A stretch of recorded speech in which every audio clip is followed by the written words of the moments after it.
My name is Kjersti Fløgstad. I'm the Executive Director at the Nobel Peace Center, and I'm so happy to have all of you here today. First, please let me remind you that you put your phones on silent so that we don't have any disturbances during the day. Thank you. And then, congratulations to all of us on the new and extremely timely, courageous Peace Prize laureate Narges Mohammadi. And congratulations to the Nobel Committee for a prize I believe that is applauded around the globe by everyone, except perhaps for a few. And it resonates, I believe, very well with women and men all around the globe. We have all seen the horrors of the regime in Iran, and this prize is lifting the situation up even further. And we are also beginning to understand more about Narges' situation and the depth of the struggles that she has and or what she is fighting for. In the preface of her book, White Torture, she writes, after stating that she faces over 30 years in prison, and I quote, "They will put me behind bars again, but I will not stop campaigning until human rights and justice prevail in my country." This shows that we again has a Nobel Peace Prize of the qualities that we like to talk about the Peace Prize laureates about. Courageous, a role model that we all can look up to. And I believe that in the world today, that is exactly what we need. When there's so much things going on, we need people that we can look up to. So thank you so much to the Nobel Committee for choosing this Peace Prize laureates this day. So please join me in applauding the courageous Narges Mohammadi and the wise and timely Nobel Committee with a chair present here today, Berit Reiss-Andersen.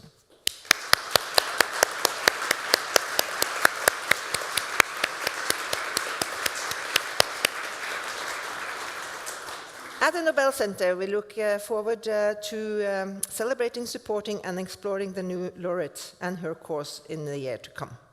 Today is our very first celebration, and we are happy to have a full audience here today, and you will hopefully enjoy today's program with the following ingredients. We're going to unveil the diploma, and Berit Reiss-Andersen will give a lecture on the Peace Prize laureate and the considerations of the committee. We will have some videos for you and some surprises and a small talk with a family member. And then finally, we're going to have an expert panel to discuss the award. But, and first and foremost, please welcome on stage Berit Reiss-Andersen, the chair of the committee. Thank you, Kjersti. Congratulations again on the selection of Narges Mohammadi, Berit. I understand you have been overwhelmed by reactions since yesterday. It's been some intense hours since the announcement was made. It's been incredibly well received. And we feel that perhaps we hit a nerve by giving this prize, and I will talk more about that in a moment. Yeah. As said earlier, the first thing on our program today is the diploma. The laureate's prize consists, among others, of a diploma. And shall we unveil it first, and then you can tell us a little bit about the whole process and it? Before we unveil it, I would like to explain something before you see this diploma. It's a piece of art by the grand old man of Norwegian painting, Håkon Bleke. And we have, so far, we only have used Norwegian artists for the diplomas, and we enter a 3-year contract with the artist This is the third year of Håkon Bleken, and why I wanted to make this little explanation prior to unveiling the diploma is that he has made this diploma before he knew who will be the recipient of the prize. Is there some symbolism that is relevant? We will see. We will see. I'll just help you, or yeah? Yes, please. Ooh.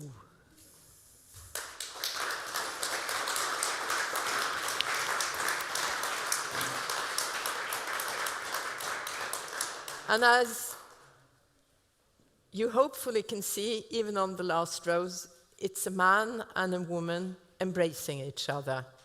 Does that make peace? I hope so. Yes. It seems like the woman is kind of helping the man, pushing him a little bit forward. Perhaps that's what. Probably. Well, one can read that as well. Berit, you also have another task today that I'm very much looking forward to. As I said to you, this is one of the highlights for me during the Nobel, because what you're going to do now is to tell us a little bit informally about the considerations that you've had in the committee. So without further ado, I just give you the floor, and then I'll sit down for a moment. Thank you very much, Kjersti. I will have to start with a disclaimer. I'm not going to say anything about the considerations in the committee, because that is, by the will of Alfred Nobel, secret. We are prohibited to reveal anything about our considerations. We write minutes from our meetings where they are actually not that substantial, but they can only be opened 50 years, so I'm long dead by the time the public will know where we agreed and where we disagreed. But what we have agreed to this year was to give the Peace Prize to Narges Mohammadi. And I presume everybody present have already heard the presentation, so I will not repeat that. But if you recall from yesterday, I started my presentation with a very brief introduction of Narges and highlighting how she has been so extraordinarily courageous, how she has paid the highest price for her activism, and that she is such an incredible daredevil. Nothing stops her. And of course, it is such a moment when you know that the person you are speaking about is in fact in prison. When I'm not in the committee, I'm a criminal lawyer. I've spent quite a bit of time in prisons myself. And I know that these institutions where people are locked up is where rumors find their way regardless. And it was only a few hours after the presentation we were informed yesterday by a statement that Narges Mohammadi gave to the New York Times. She was informed and she made a statement that this would just put further demands on her, work harder, endure more, and take everything very seriously. She demonstrated the Nobel Peace Prize laureate qualities.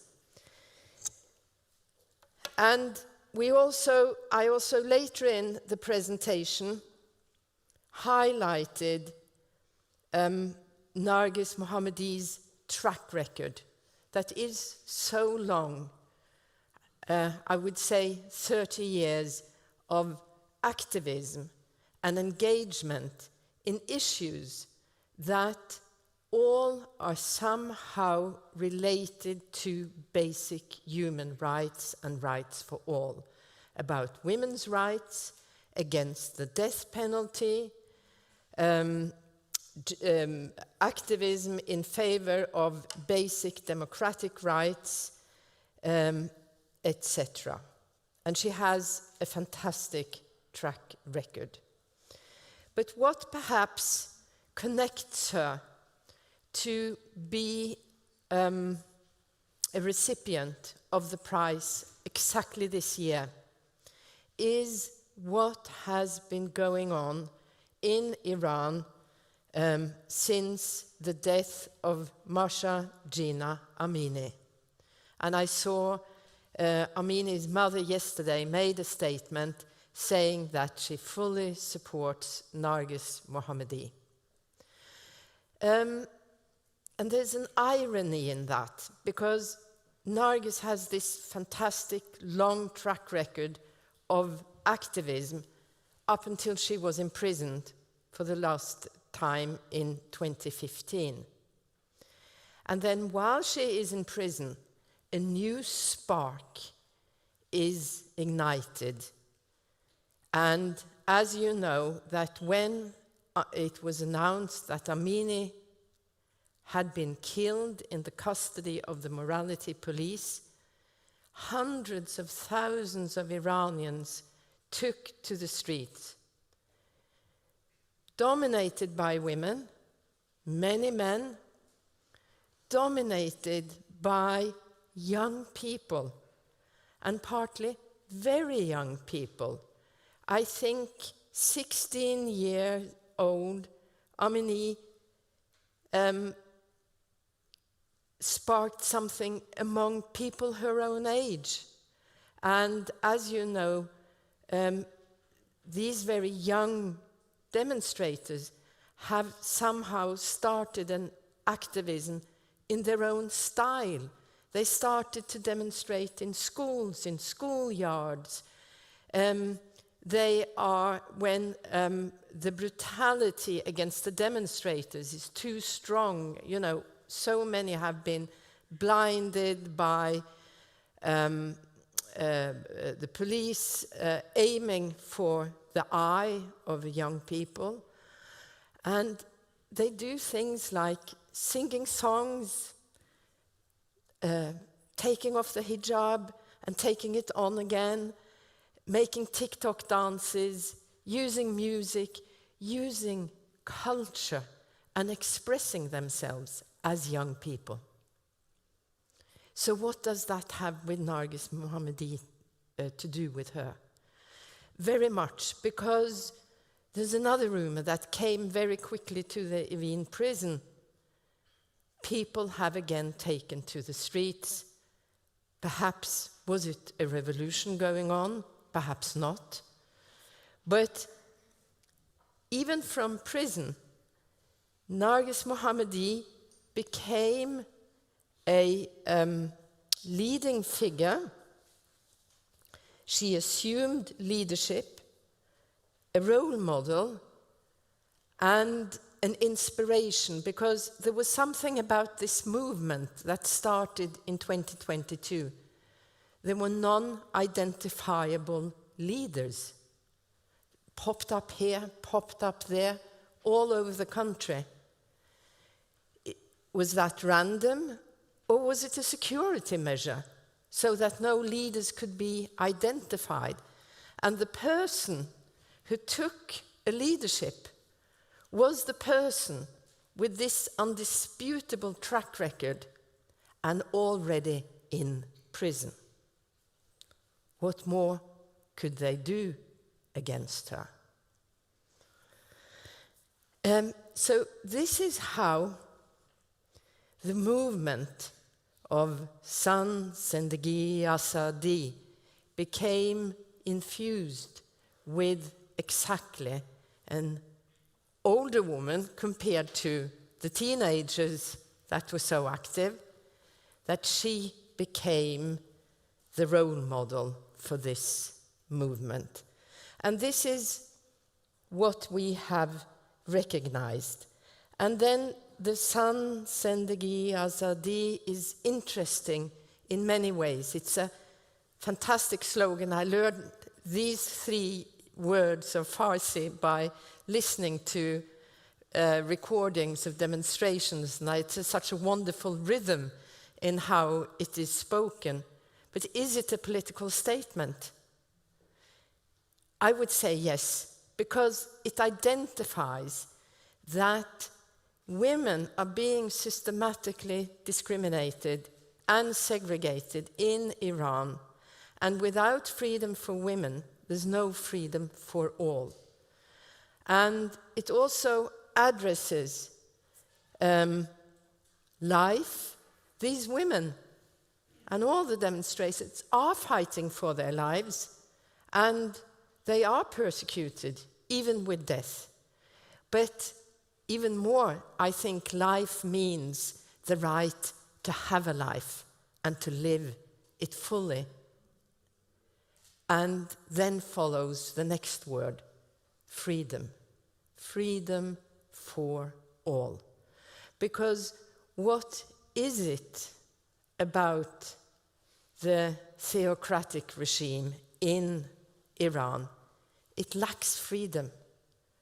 People are so controlled. And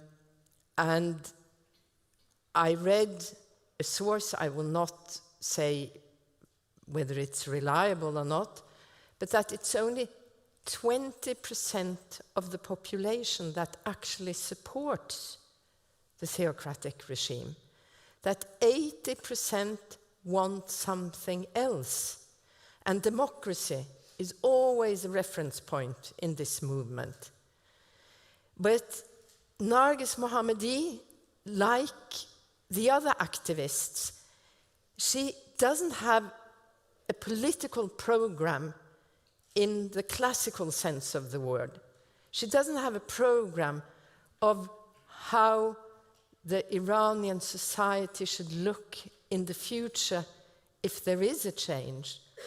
But she does have a program on, I would sum it up, a civilized society with these basic human rights that really come from the UN Charter, rule of law, not arbitrary, and not a regime that uses so many resources of surveillance, of intelligence, and of the death penalty. Iran has terrible, terrible statistics of, in fact, disciplinizing its population by killing vast numbers of people. And it's very difficult to get reliable figures, but we quoted 860 something deaths since executions since January 22. And this is a conservative estimate. And it has increased during this period, the executions. And of course, it's not all political activists who are executed, but quite a few.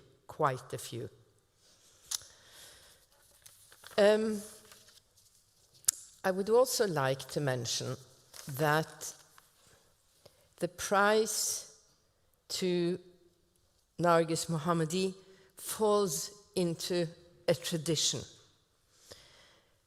You are all aware of that. Exactly 20 years ago, Shirin Ebadi received the Nobel Peace Prize for the same type of activism as Narges Mohammadi is receiving now. And I just want to make a little sidetrack with a personal story. At the time, 20 years ago, I was not a young lawyer, but I was a younger lawyer. And I was active in the Bar Association. And we were so impressed that the work of a lawyer and the fight for a legal system of human rights had received the Peace Prize. So we wanted to do something to honor Shireen Ebadi, and we made here at this university a big seminar on children's rights in Norwegian law to honor the focus point of Shireen Ebadi. And I told Shireen when I met her this summer that unfortunately you didn't have time to come. We had invited her to the seminar, but it became actually a very important seminar that greatly developed the field of children's right within the discourse of legal discourse in Norway. So I was very excited about that. And Narges Mohammadi is often mentioned that she worked for Shireen Ebadi's Human Rights Center. They collaborated prior to 2003. But Narges Mohammadi is a person totally in her own right. She is not an assistant of Shireen Ebadi. And I would also like to share with you that after we had actually made the decision of who would receive the prize, we received an email with a letter signed by 10 other inmates in the Evin prison, encouraging us to give the prize to Narges Mohammadi. She has obviously a support and standing also by her previous mentor, Shireen Ebadi. And then people have been asking me during the interviews yesterday, who is this prize really for? It's for Shireen, for Narges Mohammadi. But it is, of course, for the whole movement that she represents. It is for women all over the world living in conditions where they are discriminated, where they are persecuted. And then many people ask, but why didn't you consider women in Afghanistan? Isn't the situation even worse for them? Maybe it is. But the task of the Nobel Committee is not to identify places where people suffer the most. Our task is to identify the person or the persons who have contributed most to peace in the past year. And we saw that there's no comparable leadership and track record than of Shireen Ebadi standing up for women and human rights. I will soon close, but there's two things I have to tell you before I finish. What is the connection between peace and fighting for women and human rights and basic democracy standards? Well, look at it at Iran. Since 1979, when the theocratic regime took over, it's been a conflict-ridden country. Uprisings have repeated itself in intervals. Because in any society, if you discriminate a large part of the population and strip them of citizens' rights, make them second-class citizens, it is a source of conflict. People don't accept that. People want to be free. They want to be liberated. It took 3 Nobel Prizes, not only that, but that's my reference point, in South Africa, and 30 years before apartheid was abolished. It took the civil rights movement in the United States decades, if ever, before the discrimination between the white and black population was improved. And we can just go on and on where ethnic group, genders are discriminated, creating societies where everybody's recognized as dignified human beings. According to the UN Charter, peace prevails. And this we have addressed in several Nobel Prizes. And the last thing I would like to tell you about was a surprise that came to our attention yesterday. Our work with selecting the Nobel Peace Prize winner is so secret. I was nervous every time I took a taxi with a script in my hand. I'm a very forgetful person, and I've lost many things over the years. And we have to be very careful when we make inquiries. And the academic expert reports we receive, they are sworn to secrecy. As I was giving interviews after my announcement yesterday, somebody gave me a message. She has a brother in Norway. And I just managed to say, find him. Which part of the country does he live in? And they said, Oslo. But it was even better. It was just down the street, a few hundred meters from the Nobel Institute. And we found his name. We tried to call. There was no answer. Somebody from the institute ran down the street and took a position in front of the building and saw a man coming out to a taxi. It must be him. And I'm so happy that we have had met Berit Reiss-Andersen, and you suddenly became the center of attention for Norwegian press that you handled with really flying colors. I'm so impressed by you, and you made wonderful statements yesterday. And actually, I would like... No, it's not now. I'm going to... Later, I will invite you up on stage.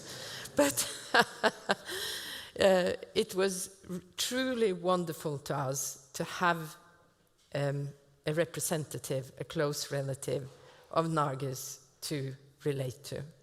And I'm sure your sister would have been proud of you, and I know you are very proud of your sister. This is what I planned to say. Thank you.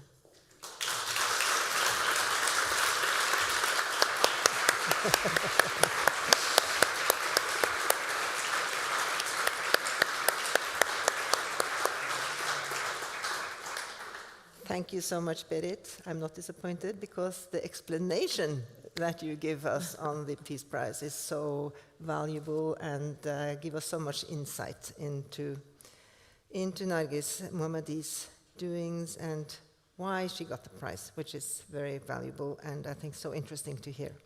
She has the quality of the Nobel Peace Prize laureate, as you said. That's truly demonstrated. Okay, we have a little bit of time for short questions or comments. So if anyone would like to ask Berit a question, the floor is open. Short questions and short answers. We only have 5 minutes. Anyone that wants to say something? We have a microphone down here. I was... Yep. Hi. Do you hear me? That's okay? All right. First of all, I would like to say thank you very much. This means immensely to many of us, both inside Iran and outside Iran. And it has been such devastating to watch what's happening in Iran and see a little action be done the last 45 years. And to see that finally we are getting somewhere, and the acknowledgement and the value of Nobel Institute and what it will do for the fight. We are very grateful for what you have for the prize. Regarding Narges Mohammadi, there is a, have you thought about the fact that by supporting her, what kind of institution support she can receive? Because right now, as you say, Iran is it has issues with leaders. And what we need right now is authentication or legitimacy. Well, I would like to say, what is the Peace Prize? It is physically a medal, a diploma, and a large sum of money. Actually, the Iranian government confiscated the greatest part of the 10 million kroners that Shireen Ebadi received as prize money. But even more important, a Nobel laureate gets a platform. Desmond Tutu once said that before I received the Nobel Peace Prize, I talked all the time and nobody listened to me. But now, even when I say silly things, people actually pay attention. That, I believe, is the most valuable we give the laureate. But we do not campaign on behalf of the laureates. We have a duty of care, but it's the laureate and the network around the laureate who are the activists, the working for their goals. Thank you. In the interest of time, I think we just move forward. Is that right, correct? Berit, we have, for the last 3 years, had the opportunity to connect with a laureate over via link or Zoom, so that we have had the opportunity, and you have had the opportunity to meet them on screen and hear their reactions firsthand. However, this is naturally not possible today since Narges is imprisoned in Iran. However, to be able to see and hear her, we shall play a video interview that was made after she was released from prison in October 2020, where she is interviewed by Kjersti Løken Stavrum, chair of the PEN Norway. So please have a look. No, du kan stå her. Okay. چون مطمئن نیستیم که وقتی از زندان میایم و دوباره میخوایم فعالیت کنیم، تصمیم فعالیت داریم، چقدر بیرون میتونیم دوام بیاریم. من هر بار که از زندان آزاد شدم، چون مطمئن بودم که دوباره میخوام فعالیت رو ادامه بدم، همیشه احساس لذت موقت از آزادی داشتم و این لذت برای من کامل نبود برای آزادی. اون شب هم ساعت 3 بعد از نصف شب وقتی اومدن منو از زندان بیرون آوردن، توی حیاط زندان وقتی آسمون رو نگاه کردم، ماه و ستاره رو دیدم، هوا ابری بود و از اینکه بعد از مدت‌های همچین چیزی تو آسمون می‌دیدم خیلی خوشحال شدم، ولی همزمان احساس کردم که یه مدت تو رو می‌بینم آسمون، دوباره برمیگردم زیر سقف زندان چون می‌خوام فعالیت کنم. ببینید، من یک زنی هستم که توی نظام جمهوری اسلامی ایران تا 48 سالگی بزرگ شدم و خوب میدونم که جمهوری اسلامی ایران ضد زنه. بنابراین جمهوری اسلامی ایران حقوق ما رو به رسمیت نمیشناسه، اما من سوالم از مردان جامعه‌ام اینه که آیا شما باید با سیاست‌های جمهوری اسلامی ایران با ما برخورد کنید؟ جمهوری اسلامی ایران میگه زن 1/2 مرد ارث میبره. من از مردان ایران میپرسم شما که رژیم جمهوری اسلامی ایران رو قبول ندارید چرا شما هم 1/2 خودتون به زنها ارث میدید؟ جمهوری اسلامی ایران میگه اگر زنی بخواد از ایران خارج بشه مجوزش رو باید شوهرش بده. چرا مردان این حق رو برای خودشون نگه داشتن؟ خیلی از مردان هستن که اجازه نمیدن زناشون از ایران خارج بشن. پس از نظر من در رابطه با قوانین ضد زن مردها هم حکومت رو همراهی میکنن. من از مردان ایران در واقع تقاضام اینه که هر اون چیزی که نظام جمهوری اسلامی ایران ضد زن تصویب میکنه و به نفع مردان هست مردان این نفع رو پس بزنن. من توی حکم 16 سال حبسم یک اتهامم فمینیست بودن بود، چون میگفتم که مردها نباید 4 زن بگیرن.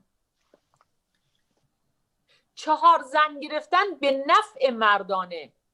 چرا من به خاطر منفعت مردان باید حبس بگیرم؟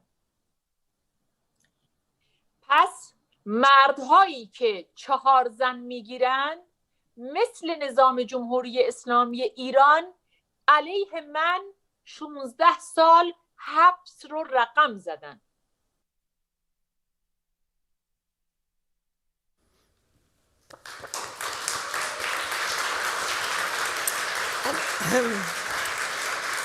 And before we have Hamid, her brother, on stage, we will see a short clip from her son as well, that you can comment on afterwards, okay? This was made yesterday, so please. خب برام توضیح بده دقیقاً در اون لحظه‌ای که تو کلاس بودی. به من نگاه کن. چه احساسی داشتی؟ چجوری فهمیدی؟ اون لحظه‌ای که فهمیدی چه برام توضیح بده. من توی کلاس بودم خب و می‌دونستم امروز ساعت 11 آیا میگن مادر من میبره یا نه.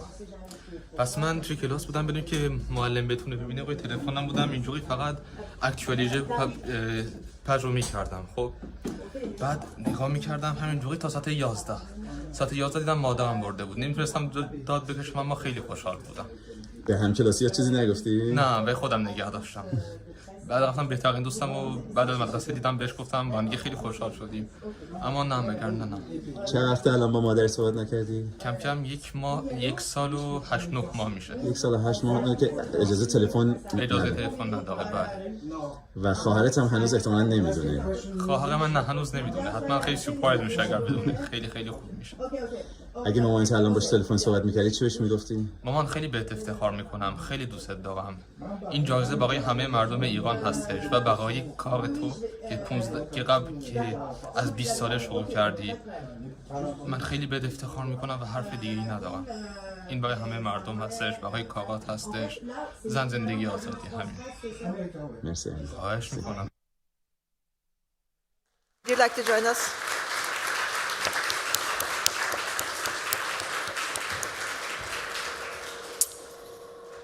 Hamid, please tell us, we who don't speak Farsi, what was the story that Narges' son, what's his name? Ali. Ali, what did Ali tell us? He said that he knew that they were going to announce the Nobel Peace Prize at 11 o'clock. So he took his phone without his teacher knowing it and kept it under the desk and followed the news. And when he got the news, he couldn't say anything, he couldn't shout. He just kept it for himself and then shared it later with his best friend. Fantastic Yes. discipline. And he was proud of his mother, said? He said he's proud of his mother and Zan Zendegi Azadi, and this prize is for all Iranian people. How long is it since he's seen his mother?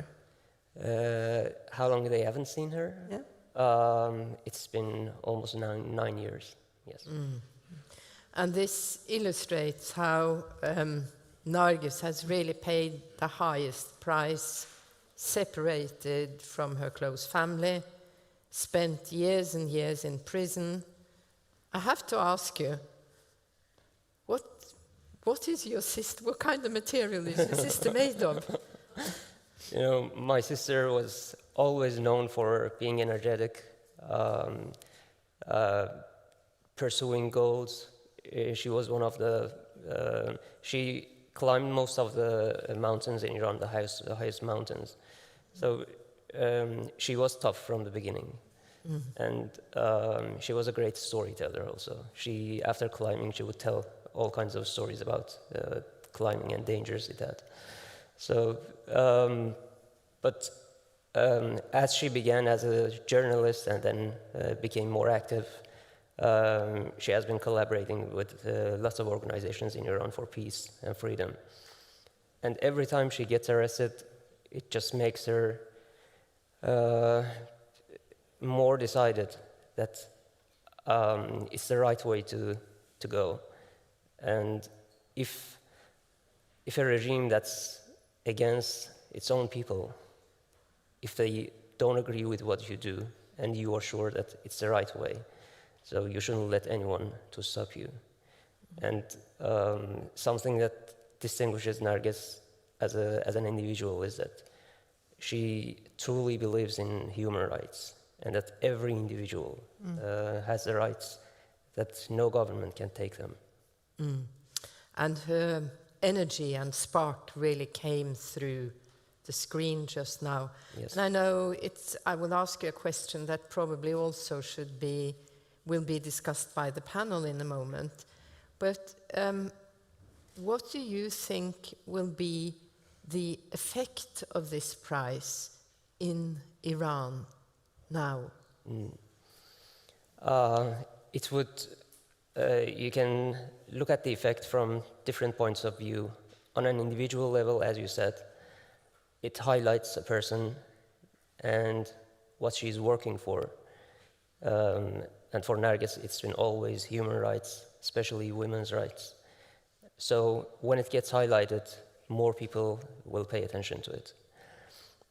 On another level, on the societal level, Narges has always believed that civil movements in the society, the streets belong to people. It's what they own and the government cannot take it from them. And the movement that began last year, it just symbolizes how powerful it is to take ownership of a public arena, and especially streets. That's in Iran, it's a public arena. So on the societal level, it encourages people that they must take action, and they get support of the world. The world is not blind. They see how effective they are. As we can see, when the movement began, most of the big concerts in the world, and all kinds of different people, artists, football players, all supported the call to freedom in Iran. So it's not something that is just restricted to Iran. Everyone sympathizes with people in Iran. And at this time when Mahsa Amini was murdered, it was a call to the soul of every Iranian people. It wasn't based on any social, political, or philosophical theory. It was something that everyone understood. And it's something that people want. They want freedom. Thank you very much. You're welcome. Thank you so much, Hamid. And You're welcome. I'm sure we're going to see you much more in the year to come. Thank you.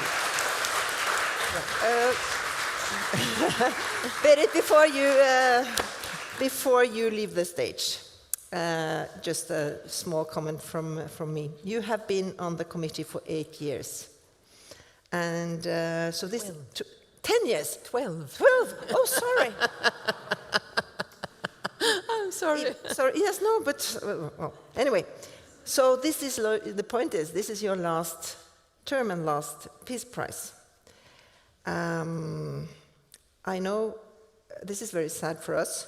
but how does it feel for you? And well, what's your thinking around this last prize, and you're now stepping down? Can you give us a short, not going through the Nobel doors next year?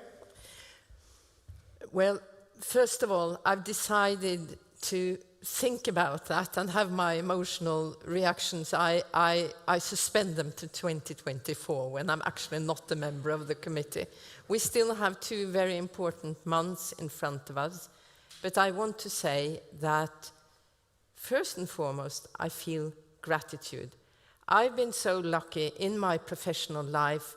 I worked with what I have been most dedicated to in my life.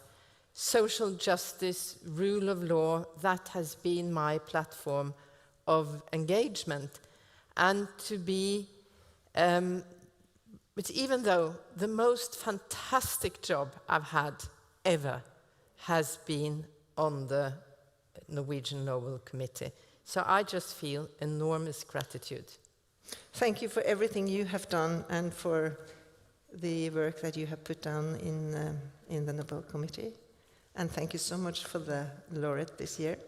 I think we should give Berit a big applause. Thank you. Thank you. And thank you so much for coming here. Thank you.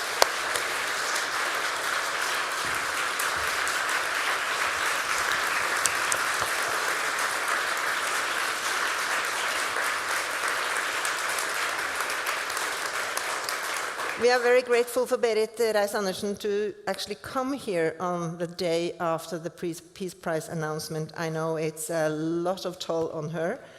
So just coming here and being part of this event is, we're very grateful for that, Berit, so thank you so much.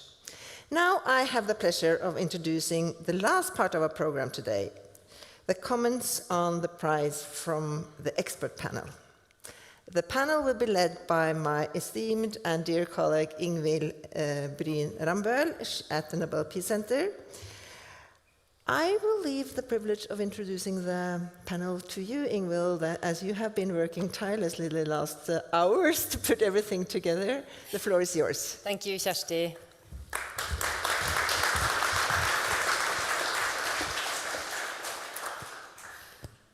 So a panel of experts, Kjersti said, but they're also a panel of people who know Narges Mohammadi very well. I want to welcome on stage Asieh Amini. She is author and human rights activist from Iran, now living in Trondheim. Moloud Hajizadeh, journalist and women's rights activist, also from Iran, living in Larvik. And last, the Member of Parliament in Norway, Mahmoud Farahmand. Welcome.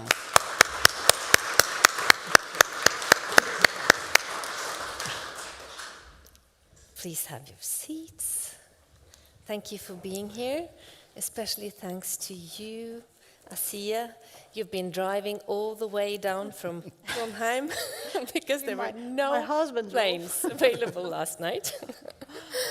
We're grateful to Asieh and her husband and driver.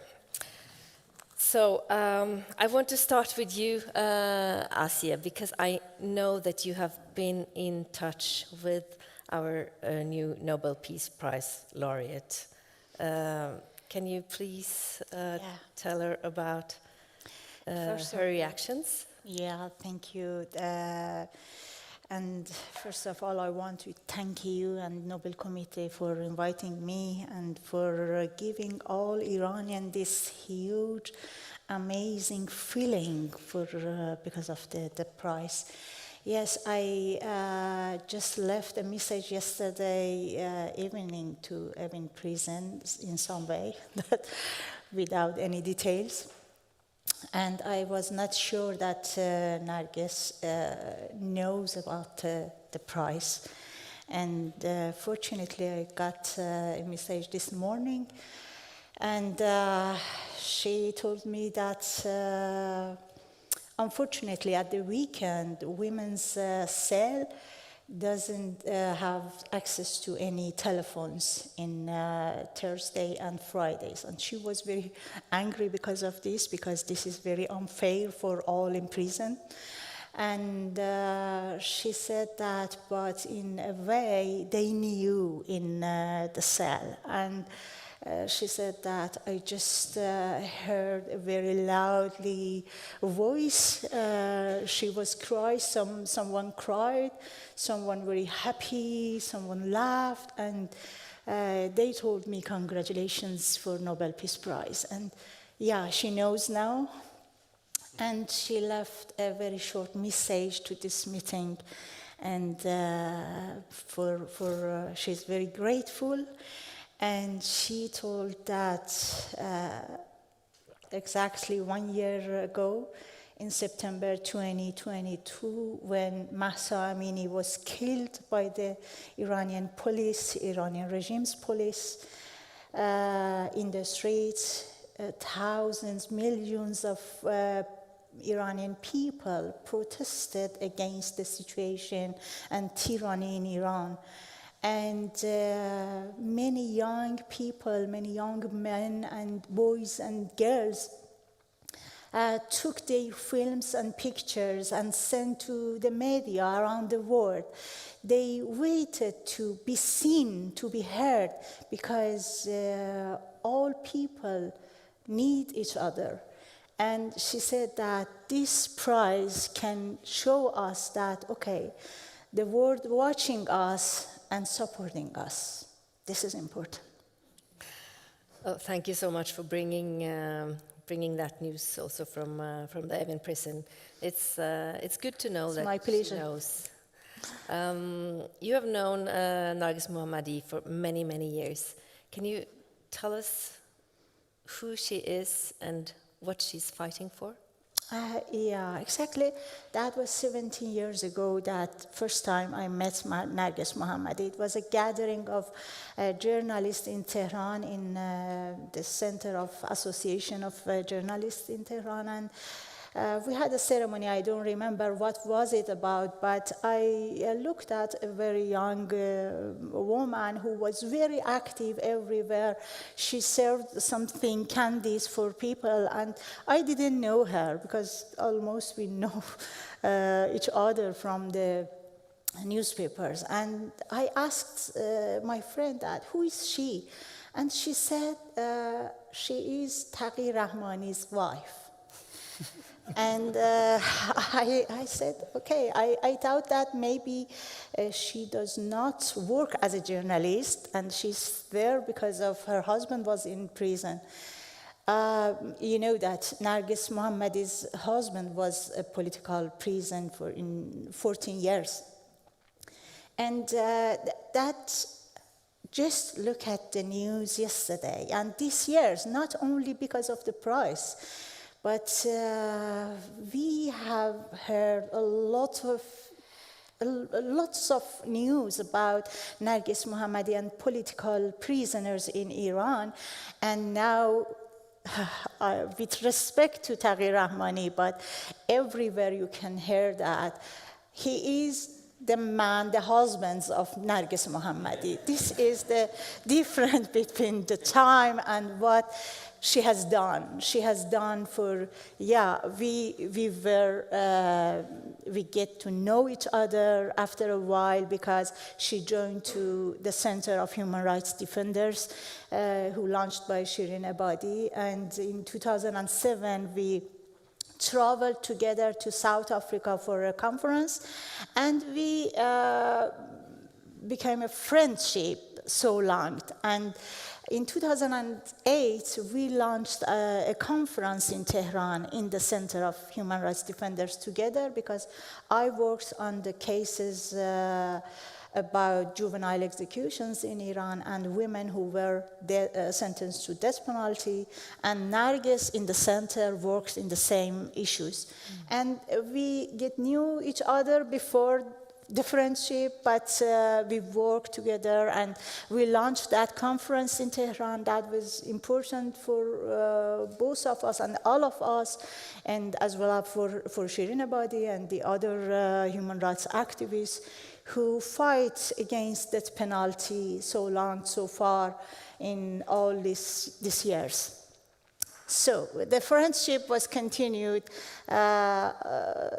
until today, that I am honored to sit here and cannot hide my happiness, my proud of her, and for what Berit Andersen said, that for all people who has paid a lot in my country for their dignity, for life and for freedom. Thank you. Moloud, Hajizadeh, you've also worked with Narges Mohammadi, but you've also been in prison with her.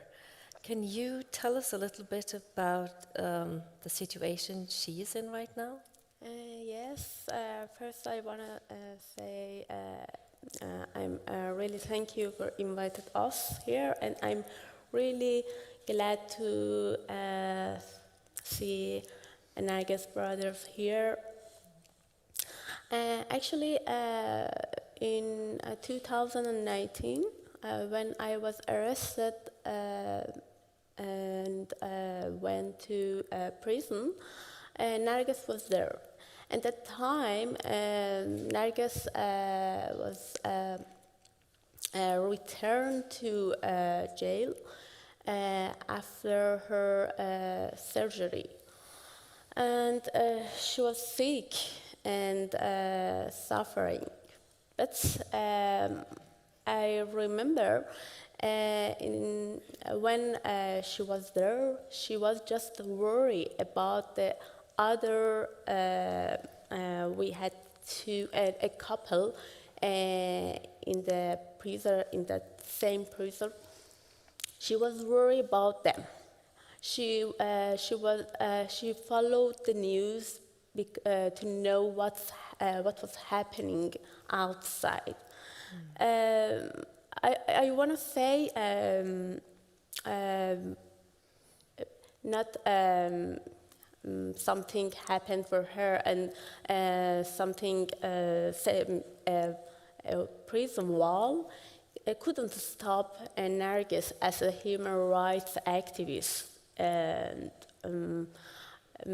it was, for me, it was amazing when I remember her. And no, Narges still in prison, and Narges still sick. She had problem in. She has her problem actually, and something else. But no, around a year before until now, when we had the protests in Iran, she has continued her way, and she had some letters and some interview about the women's rights in Iran. And I want to say no, actually yesterday when I heard the news. Before that, we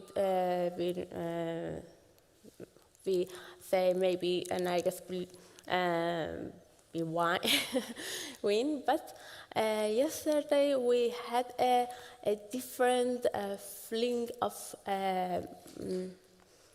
actually happiness. It's I think it's not just for Narges, as he said, it's about all of Iranian people, exactly women Iranian people. Just very short, what do you think the prize can mean for the movement? Do you want I answer? Yeah, I just want to mention that in last December, we had a ceremony in Norwegian Pen. You know, I sit in the boarding member of Norwegian Pen. We had a ceremony, and we invited for, that was the 100 year year's ceremony of Norwegian pen. We invited some journalists from Azerbaijan, from Turkey, from the White Rusland, White Rusland, Belarus, sorry, and some other countries, Afghanistan, and all the journalists from these countries mentioned that if the movement of women life freedom in Iran can have the victory, the result, we can have the same movement in our countries. It means that this movement is not just for one person. The prize is not just for one person. The prize is for people, and especially particularly for women, but not only women in Iran, but also women in Afghanistan, in Azerbaijan, in Turkey, in the whole Middle East, because this is about hope, this is about gender equality, this is about dignity. The people who cannot dance, the people who cannot laugh, the people who cannot sing, the people who cannot have a normal life. This is for life. And life is not only for us or for the others, it's for everyone. And I think that is important message of thank you.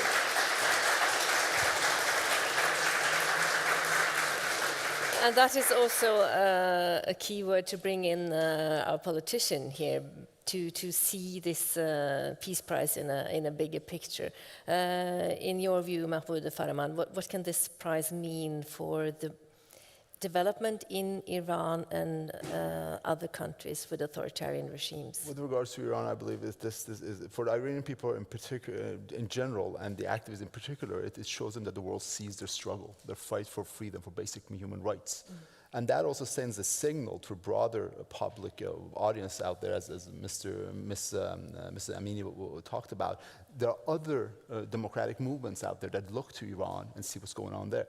If you look back to the Arab Spring back in 2010, the Arab youth in Egypt talked about the Iranian youth that had a uprising the year before and said that we look to them, we learn from them. So this could be a continuation of that. And I think it's one thing is what it does to the Iranian people, that shows them that we see them, that we care about them, that we see their struggle, but it also obligates us politicians here in Norway to follow up with more than words, with actual actions, with setting in targeted sanctions against individuals and institutions, which will be much more effective than a lot of other things. And again, the signal that you're sending to the broader public out there, the broader audience that are fighting for democracy is quite big. So you say that you politicians are obliged now to follow up. What can you do, and how? Much more than we have done until now, because what we've talked about is that, well, we're following this line of dialogue, which is great. But the Iranian regime has shown that dialogue doesn't have the effects that we believe. We saw it yesterday with their reaction, which is quite normal to them, where they see this as an attack on the Iranian regime. I believe actions such as targeted sanctions against individuals, much more than we have done now, confiscating their means in the West. And there are a lot of the regime's children, family members live in Western countries. A lot of the monetary funds are from Iran. These could be taken, such as we have done with the Russian oligarchs. That would be effective, and the Iranian regime would probably understand that language much more than just words. Moloud and Asieh, how do you think that Norway and other countries can support women in Iran and other women struggling for their freedom? You know that today is very difficult to criticize politicians or politics because today is celebration of a big and huge news. Of course, during the year we passed, many Iranians criticized the Western, not only Norway, but the Western countries to continue the political relationship and diplomacy with Iranian regime, who is killing people. Even today, just some days ago, another young girl, her name is Armita, was like Mahsa Amini, of course, hopefully she's alive, but in coma in the hospital. But I mean that the Iranian regime has a pattern to continue how they can survive themselves. And people wait that the world can listen to people, not to the governments, not to the just only politicians. They need to be seen, they need to be heard. That is important. And I think the expectation is that this prize is investment, political and social investment for Iranian people that can maybe turn the cameras to the Iranian situation. It's important for us, and we have to use that, and we are grateful for having this opportunity. But unfortunately, we have to tell that during the last day, many governments have forgotten what happened in Iran.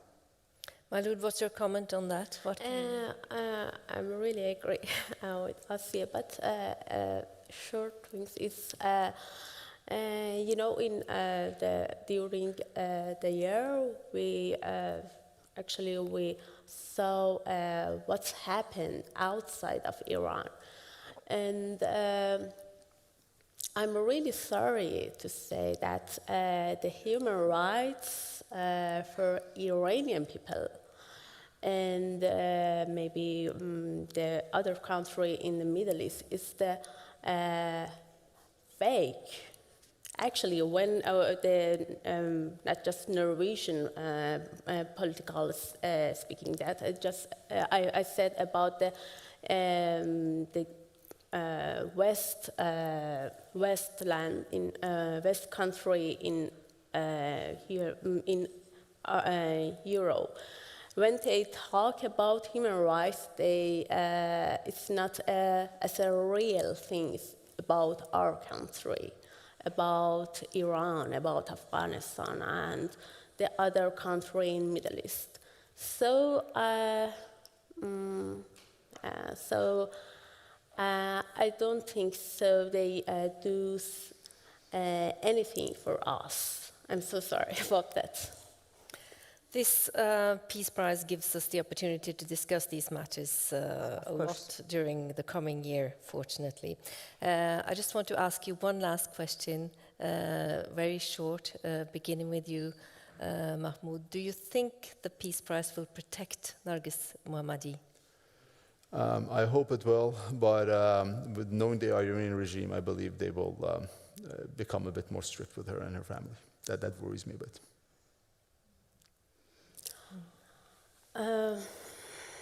It's really hard a question. I don't know, because we know the Iranian regime. They maybe they try to. I don't know. Maybe they try to more press to Narges. I don't know. What do you think? I can tell. We have 20 years. Exactly 20 years ago, I was in the street for celebrating Shirin Ebadi, who came back to the country, for welcoming her, and I was with lots of people in the street. I can remember that night she came back to the country. And exactly in 2003, when she got the prize, many women rights activists gathered and decided to continue this gathering and making big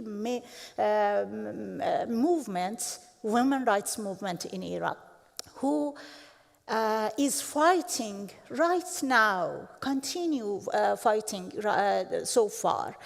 This is protecting of freedom, not protecting of Shirin herself. You know that Shirin suffered so much. She has to leave her country, her wealthy, her house, her husband, her family, many things she lost, but she's not a loser. She has Narges Mohammadi and lots of other women rights activists behind. So in one side, protection, I think it can help the freedom movement. But for personally, we cannot be sure because we have a tyranny there that can't do anything. We can only hope that she will be able to come to Oslo in December or at a later stage to receive her diploma and medal and prize. Yeah. I thank you very much for being here today. Thank you for inviting us.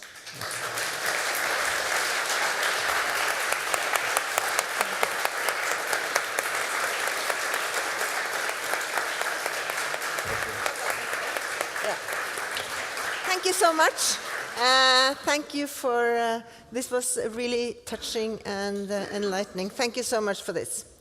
As Ingvild said, at the Nobel Peace Center, we will be celebrating, supporting, and exploring this topic for an entire year to come, until September 5th, 2024, when we are going to have the big finale for this Peace Prize with a peace conference and festival at the Nobel Peace Center. So 5th of September, we will have the whole year to explore and discuss all these issues.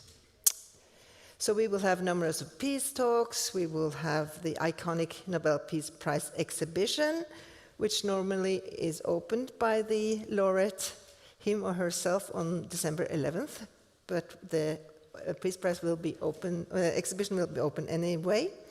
We will have an extensive educational program, physical and digital, to be spread all around the world about this wonderful prize and the cause. And finally, as I said, we will have the Nobel Peace Conference and Festival on September 5th. So a lot of opportunities for all of us to get together and discuss and celebrate and demonstrate further on this cause. I would also like to remind everyone that our premises on Vestbanen will finally reopen for the public on December 2nd, after having been closed since January for essential renovations. We are so eager at this time to meet our guests and public again. So all our next events will be held at home. I do hope to see you there often.